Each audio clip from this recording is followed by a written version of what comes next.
مفتی صاحب، یہ سوال ہماری ایک اسلامی بہن نے پوچھا ہے کہ علامہ صاحب، یہ جو سفر کے مہینے میں عورتیں پیالے بھرتی ہیں کوئی بھی منت مان کے، تو کیا اس کی کوئی اسلام میں یا شریعت میں کوئی حدیث میں یا صحابہ اکرام کی زندگی میں کوئی حقیقت ہے تو بتائیے، یا یہ ویسے ہی رواج ہے؟ ذرا شریعت کی روشنی میں اس پر روشنی ڈالیے۔ بسم اللہ الرحمن الرحیم۔ اس میں اصل میں دو چیزیں ہیں۔ کچھ لوگ سفر کے مہینے میں پیالے بھرتے ہیں، ٹھیک ہے، کچھ لوگ کالے چنے ابال کے بانٹتے ہیں، ٹھیک ہے، اپنے لڑکوں کا صدقہ دیتے ہیں، بچوں کا، بیٹوں کا۔ اور کچھ لوگ ایسا کرتے ہیں کہ سفر کے آخری بدھ کو کوئی خاص وظیفہ پڑھتے ہیں یا پڑھاتے ہیں۔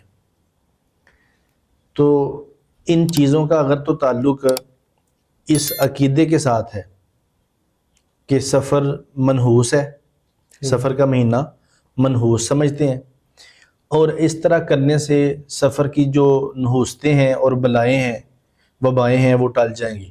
ٹھیک ہے، تو ایسا کرنا پھر تو بالکل ناجائز ہے اور حرام ہے۔ ٹھیک ہے، حرام میں اس لیے کہہ رہا ہوں کہ آقا کریم علیہ السلام کا فرمان ہمارے سامنے، یہ صحیح بخاری میں موجود ہے۔ سرکار دو عالم صلی اللہ علیہ وسلم نے فرمایا، لا ادوہ ولا طیرہ ولا حامتہ ولا سفرہ، کوئی بیماری متعدی نہیں ہوتی، ٹھیک ہے، اور نہ ہی بدشگونی ہوتی ہے، اور نہ ہی قلوب میں نحوست ہے، اور نہ ہی سفر کے مہینے میں نحوست ہے۔ ٹھیک ہے، جب آقا کریم علیہ السلام نے یہ فرما دیا کہ سفر کے مہینے میں نحوست نہیں ہے، تو پھر اس طرح کا عقیدہ رکھنا اور اس طرح کے عمل کرنا یہ فضول بھی ہیں، ٹھیک ہے، بے جا بھی ہیں، ناجائز بھی ہیں اور حرام بھی ہیں، ٹھیک ہے، کیونکہ ہم مسلمان ہیں۔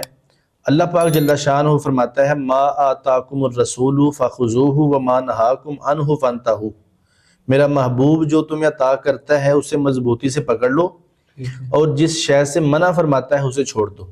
ٹھیک ہے، تو سرکار نے منع فرما دیا، واضح بخاری شریف میں ہے کہ سفر کو منحوس نہیں سمجھنا۔ یہ سفر کو منحوس سمجھنے والا یہ جو رواج ہے، یہ زمانہ جاہلیت سے ہے۔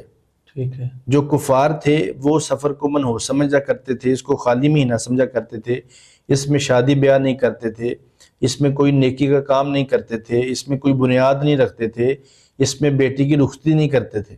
ٹھیک ہے، تو اب بھی اگر ہم نے مسلمان ہو کے بھی وہ سارے کام کرنے ہیں تو پھر ہم نے رسول پاک کے دین کو کیا مانا ہے؟ ٹھیک ہے، پھر ہم نے رسول پاک کی شریعت کو کیا پکڑا ہے؟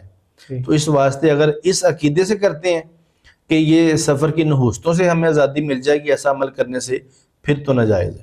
ٹھیک ہے، اور اگر ویسے ہی کسی کے صالح ثواب کے لیے کرتے ہیں پھر بھی جائز ہے۔ ٹھیک ہے، اگر مخلوق خدا کو ویسے کھانا کھلانے کے لیے، نیکی کرنے کے لیے کرتے ہیں پھر بھی جائز ہے، ٹھیک ہے، کیونکہ کھانا کھلانا، صدقہ کرنا، خیرات کرنا یہ ہمتاً قبول ہے اور یہ جائز ہے، ٹھیک ہے، اگر رزق حلال میں سے ہو تو۔ ٹھیک ہے۔ اور اگر اس عقیدے سے کرتے ہیں تو پھر ناجائز ہے۔ تو یہ جو منت مان کے تو کنڈے یا پیالے بھرتے ہیں، کنڈے بھرنا یا پیالے بھرنا یا کالے چنے ابال کے کسی کو کھلانا، منت مان کے بھی، یہ سب ایک جیسا ہی ہے۔ ٹھیک ہے۔ خاص کر سفر کے مہینے میں اس کو ایسے کرنا۔